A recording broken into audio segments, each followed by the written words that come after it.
This story is titled, Ex-Fiancée Secretly Planned to Sell My Home to Pay Off Her Parents' Debt. So, I called off the wedding. Now they're all on the street.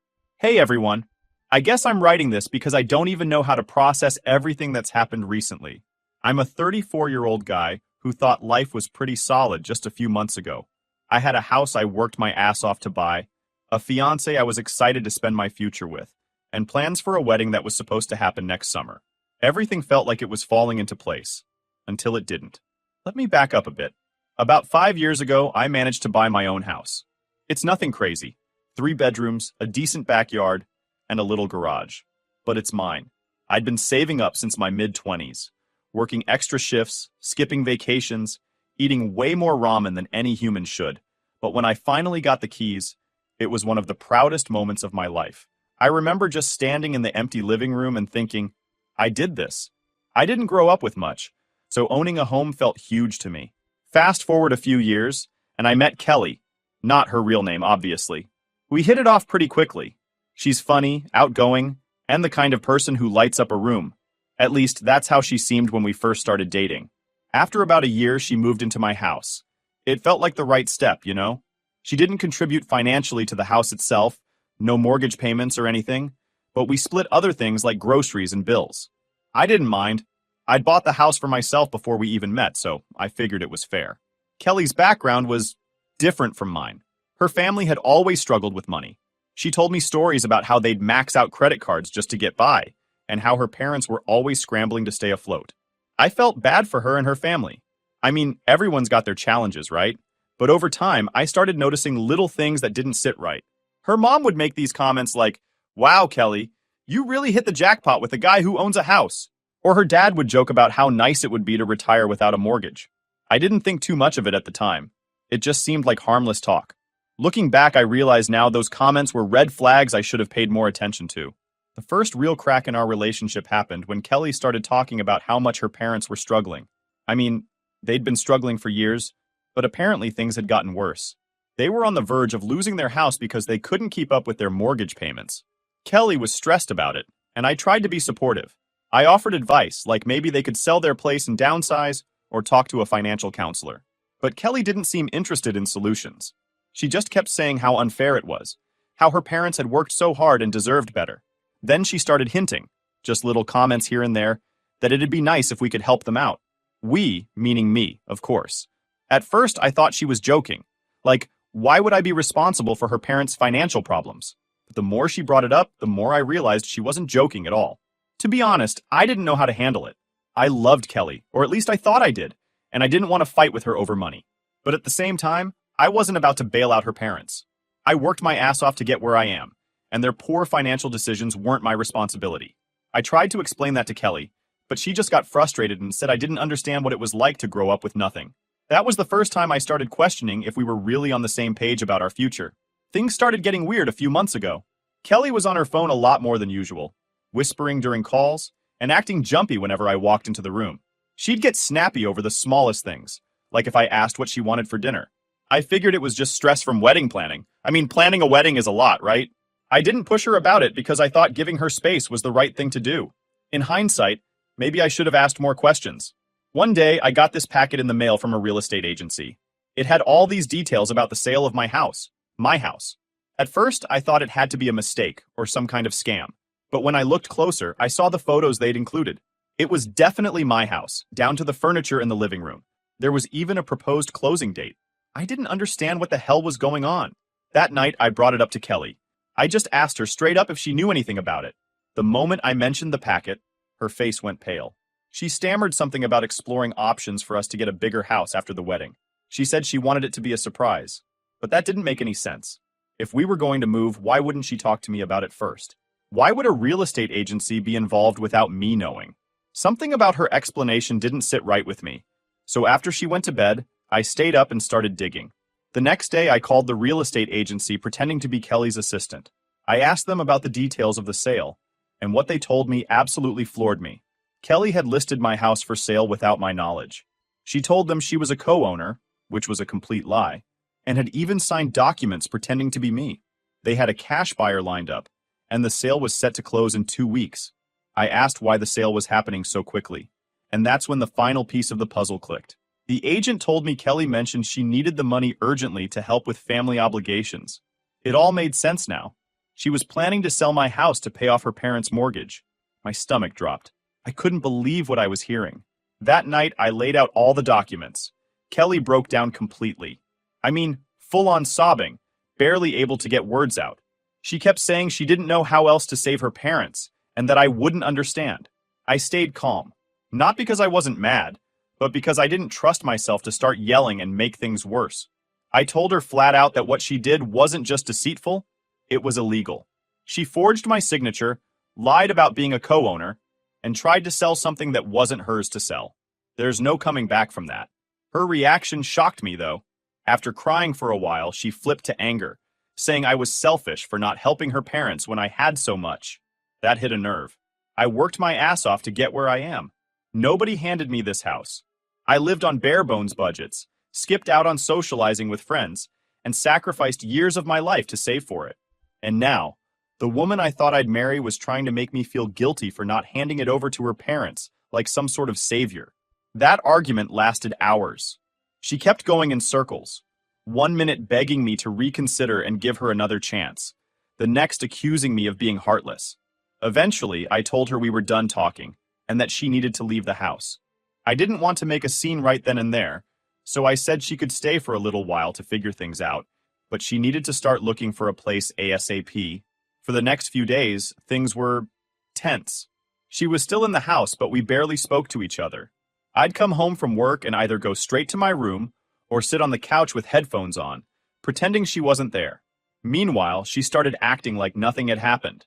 She'd try to talk to me about random things, cook dinner like we were still a couple, and even brought up wedding plans once. I couldn't believe it. How could she think we could just go back to normal after everything? That's when I decided I needed to get legal advice. I wasn't sure if I wanted to press charges yet, but I needed to know my options. I met with a lawyer and explained everything. How she forged my signature, lied about being a co-owner, and tried to sell the house behind my back. The lawyer didn't sugarcoat it. This was serious fraud. If I wanted, I could file charges, and Kelly could face real consequences. But they also warned me it could get messy, especially if she tried to twist the story or retaliate. I spent a few days thinking it over, and the more I thought about it, the angrier I got. Kelly didn't just betray my trust. She put me in a position where I could have lost the house I worked so hard for. What if I hadn't opened that packet in time? What if the sale had gone through? I'd be the one left scrambling to fix everything, all because she wanted to bail out her parents. By the end of that week, I decided to press charges. It wasn't an easy decision, but I felt like I had to protect myself. I didn't want to be the guy who let someone walk all over him just because he was afraid of drama. My lawyer helped me file the paperwork, and I let Kelly know that I'd taken legal action. She didn't take it well. Actually, that's an understatement. She completely lost it. When I told her about the charges, she started screaming at me, saying I was ruining her life and that I'd regret it. She said I was cruel for putting her in this position, and that I was choosing money over love. I didn't even respond. At that point, there was nothing left to say. I told her she had 30 days to move out, and that we were done. She stormed off to the bedroom, slammed the door, and didn't come out for the rest of the night. The next morning, I woke up to find she'd started packing. It wasn't much, just a couple of suitcases, but it was a step in the right direction. I felt relieved, honestly. I just wanted her out of the house so I could start moving on. But then, things got even weirder. About a week later, mutual friends started messaging me, asking what was going on. Apparently, Kelly had posted some dramatic rant on Facebook about how I threw her out and abandoned her when she needed me most. She made it sound like I'd blindsided her and ruined her life out of nowhere. Of course, she left out the part where she tried to commit fraud and sell my house behind my back. I wasn't sure how to handle it. Part of me wanted to post all the evidence, screenshots, documents, everything, and let people see the truth. But my lawyer advised against it, saying it could complicate the legal process. So instead, I kept it simple. I posted a short, neutral statement. Integrity and trust are the foundation of any relationship. When that's gone, there's nothing left to build on. It wasn't much, but it made people think twice about her story. Some of our mutual friends reached out privately, and I explained the situation to them. Most of them believed me right away, especially after I showed them the evidence. A few people tried to stay neutral, saying they didn't want to get involved. Fair enough, I guess. But the whole thing left a bad taste in my mouth. Kelly was clearly trying to save face by painting herself as the victim, and it was working with some people. I thought that was the worst of it, but I was wrong. One afternoon, I was at work when I got an alert from my home security system. I'd recently upgraded it, and thank God I did. The alert was a motion detection notification from the back of my house. I pulled up the live feed on my phone, and my jaw dropped. There, plain as day, was Kelly and her dad trying to break into my house. They were at the back door with what looked like some kind of crowbar or pry tool. Her dad was working on the lock while Kelly stood there holding a couple of duffel bags. I couldn't believe what I was seeing. It wasn't just some random act of desperation. They came prepared. They were planning to take something, probably whatever they could grab quickly. I called the police immediately and explained the situation. The dispatcher told me to stay on the line while officers were sent to my house. I was freaking out, pacing in my office while watching the live feed. They didn't notice the cameras, so they kept at it, taking turns trying to force the door open. It felt like forever, but in reality, the police arrived pretty quickly. The live feed showed 2 squad cars pulling into my driveway, and Kelly and her dad froze when they saw the flashing lights. They tried to talk their way out of it, but the officers weren't buying it. They were detained on the spot. When I got home later that day, I met with the officers and gave them my statement. Kelly tried to claim she was just there to pick up a few things she left behind, but I called her out. She'd already moved everything out weeks earlier, down to her last sock. There was no legitimate reason for her to be there, let alone with her dad and a crowbar. I pressed charges for trespassing and attempted burglary. I wasn't about to let this slide. The officers seemed to take it seriously, especially after I showed them the footage from my security cameras. It was crystal clear what they were doing. Kelly and her dad were both taken into custody, and I thought that would finally put an end to things. Spoiler alert, it didn't. A few days later, I got a phone call from Kelly. At first, I wasn't going to answer. I mean, what could she possibly say after everything? But curiosity got the better of me. When I picked up, she immediately started crying. She told me she was sorry, and that she just didn't know what else to do. She claimed she only broke in because she was desperate to get a few sentimental things she'd forgotten. I didn't believe her for a second. Then came the bombshell. She said she was pregnant. I didn't even know how to respond at first. After a long pause, I asked her why she was only telling me now. She said she'd been scared and didn't know how I'd react. She said the stress of the breakup and everything with her parents had made her hesitant to share the news. I'll admit, for a split second, I wondered if it could be true, but something about the timing felt off. I told her, calmly but firmly, that if she was pregnant, I'd do the right thing. I'd step up and support the child, no question. But I also told her that I'd need a doctor's confirmation and a paternity test. That's when she started backtracking. She said she wasn't ready to involve doctors yet, and that I just needed to trust her. That was a massive red flag.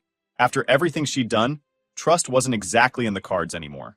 I told her I wasn't playing games, and that if she wanted my involvement, she'd need to prove her claims. Then I hung up. That was the last I heard about her so-called pregnancy. No follow-ups, no doctor's notes, nothing. I can only assume it was another desperate attempt to manipulate me. The final straw came about a week after the pregnancy stunt. I received a letter from a lawyer. Apparently, Kelly had hired someone to try and shake me down for money. The letter was absolutely ridiculous. It accused me of causing her emotional distress by breaking off the engagement and evicting her from my house. It also demanded compensation for the time she had lived with me, claiming she had enhanced my life in ways that deserved financial repayment. But the wildest part? The letter also demanded financial support for her parents, arguing that I'd benefited from their daughter and therefore owed them something in return. I was floored. I showed the letter to my lawyer, who honestly looked like he was trying not to laugh. He helped me draft a response that shut the whole thing down. We laid out everything Kelly had done, from the fraudulent house sale attempt to the break-in, and made it clear that if they pursued legal action, I'd countersue for damages, legal fees, and defamation. We didn't hold back, and I made sure every word was backed up with evidence. That letter must have done the trick because I never heard from Kelly or her lawyer again. The legal nonsense fizzled out as quickly as it started, and I was finally able to breathe a little easier. Looking back, the break-in was probably the most surreal part of this whole ordeal. I mean, who does that? I'll never understand what was going through Kelly's head, or her dad's for that matter.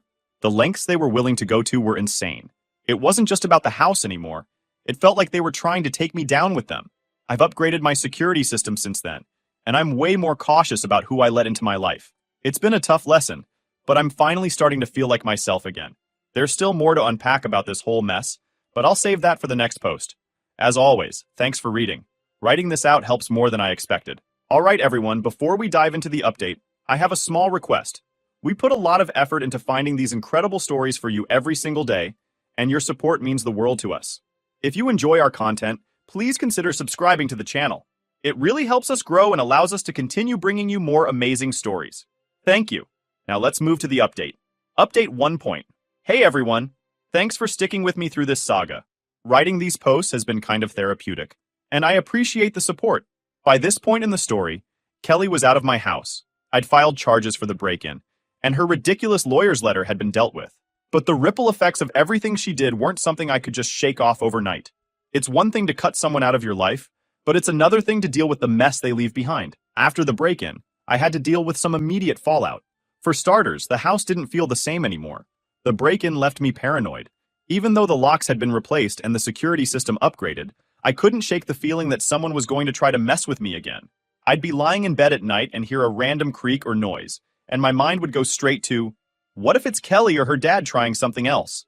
One of the first things I did was get a high-quality security door and install more cameras around the property. I even paid extra for a service that monitors the cameras and alerts me if there's suspicious activity while I'm away. Honestly, it was expensive, but it gave me some peace of mind, which I desperately needed. I also started to notice how much of my personal life had been tied up with Kelly. Little things reminded me of her all the time. The dining table where we'd shared so many meals, the bookshelf she insisted we organize together, even the couch where she used to binge-watch her shows, it all felt tainted. I ended up rearranging a lot of the furniture, and I even got rid of a few things she'd picked out. It wasn't about being petty, I just needed to reclaim the space for myself. One of the more surprising challenges was dealing with mutual friends. Kelly's Facebook rant had done more damage than I initially realized. While most of my close friends sided with me after I shared the truth, there were others who either believed her sob story or didn't want to choose sides. I got a few messages that were frustrating to read, like, hey, I don't know the full story, but maybe you should try to forgive her. She's been through a lot. That kind of thing really rubbed me the wrong way. Forgive her? She committed fraud, tried to steal my house, broke in, and then tried to manipulate me with a fake pregnancy. What's there to forgive? The hardest part was losing a couple of friends who had been closer to her than me. One guy I'd known for years told me he couldn't condone how I'd treated her and blocked me after sending a long message about how relationships are about sacrifice. It was honestly baffling. I decided I wasn't going to waste energy trying to change people's minds. If they wanted to believe Kelly's version of events, that was on them. I had my circle of real friends who knew the truth, and that was enough for me. Legally, things started moving forward with the charges I'd pressed. My lawyer kept me updated on the process, and it sounded like Kelly and her dad were in a tough spot. The footage from my security cameras was pretty damning, and the real estate fraud charges were still on the table as well. I wasn't out for blood. I wasn't trying to ruin her life, but I also wasn't going to let her off the hook for what she'd done. She needed to face the consequences. One thing I didn't expect was how much paperwork was involved. Between police reports, legal filings, and back-and-forth emails with my lawyer, it felt like I was constantly dealing with something new. I even had to go through a full audit of my house's ownership records to make sure Kelly's actions didn't leave any lingering legal messes. Thankfully, everything was clean, but it was still an exhausting process. Emotionally, I was kind of a wreck for a while. It's weird. When you're in a relationship, you don't realize how much you're relying on the other person until they're gone. Even though Kelly betrayed me in the worst possible way, there were moments where I missed the good times. The inside jokes, the road trips, the lazy weekends. It's hard to let go of those memories, even when you know the relationship was toxic. I started seeing a therapist, which was one of the best decisions I made during this whole ordeal. Talking to someone who wasn't involved, someone who could give me an outside perspective, helped a lot. One thing my therapist pointed out was how much guilt I was carrying. Not guilt over ending things with Kelly, but guilt for not seeing the red flags sooner. She helped me realize that blaming myself for her actions was pointless. I didn't cause her to make those choices, and I wasn't responsible for fixing her problems. Final update. Hey everyone, this will probably be my last update. Writing all this out has been a crazy experience, but it's also been therapeutic. Now that I've had some time and space from the chaos, I think I'm finally ready to close the book on this chapter of my life. So, here's what the last few months have looked like, and what I've taken away from everything. First off, let's talk about the legal side of things. The charges I pressed against Kelly and her dad moved forward, and they eventually reached plea deals. I won't get into the exact details because I don't want to risk violating any agreements, but let's just say the legal system didn't go easy on them. Kelly got a hefty fine and some mandatory community service for her role in the fraud and break-in. Her dad, who was more involved in the physical trespassing, ended up with similar penalties, but also some probation. I don't feel bad about how things turned out for them. Actions have consequences, and if they hadn't been caught in the act, they could have caused me even more harm. Knowing that the law held them accountable gave me a sense of closure. It was never about revenge. It was about standing up for myself and making sure they couldn't get away with what they did. On a personal level, one of the hardest things I've had to deal with is rebuilding trust. Not just in other people, but in myself. For a long time, I kept asking myself how I could have missed the signs. How did I not see Kelly for who she really was? The truth is, it's not that simple. Manipulative people don't show their true colors all at once. They test boundaries, push limits slowly, and disguise their selfishness as love or care. I've spent a lot of time reflecting on the relationship, and one thing I've realized is that Kelly wasn't just a bad partner. She was a master manipulator. She knew exactly how to make me doubt myself and feel like I was the one who needed to change or compromise. Looking back, I can see so many moments where she crossed the line, but at the time, I let it slide because I cared about her. That's the part that stings the most. I cared about someone who saw me as a tool for her own benefit. If there's one piece of advice I'd give to anyone reading this, it's to pay attention to how someone handles your boundaries. Do they respect them, or do they push against them? Are they willing to have honest conversations, or do they guilt and manipulate you into doing what they want? Boundaries aren't just for keeping others in check. They're there to protect you from losing yourself. Thanks for sticking with me through all of this. Writing it out has been a journey, and I'm grateful to have this space to share. Here's to moving forward and building something better. Cheers, everyone.